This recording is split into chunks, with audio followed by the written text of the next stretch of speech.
YesStyle'da bəyannamə düzəltmək istəyirsiniz? Gəlin izah edim. Hə, bir də sonda bağlamanızı hansı saytdan izləyə bilərsiniz, onu da izah edəcəm. İlk öncə burada My Account bölməsindən orderə daxil oluruq. Shipped olanda siz bəyannamə düzəltməlisiniz artıq. Daha sonra Copy Tracking Number edirik. Sonra daxil oluruq Smart Customs tətbiqinə.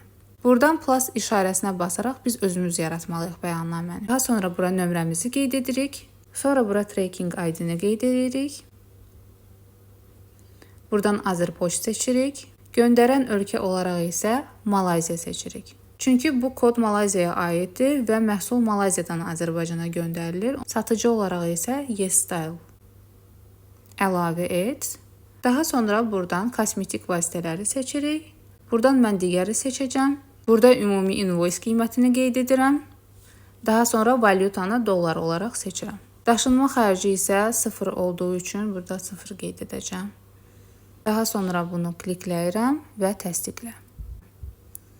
Bitdi, bu qədər sadə. Əgər bağlamanızın harda olduğunu öyrənmək istəyirsinizsə, Postal Ninja saytından baxa bilərsiniz. Tracking number'ınızı əlavə etməlisiniz. Ən aşağıda bağlamanızın harda olduğunu görə bilərsiniz.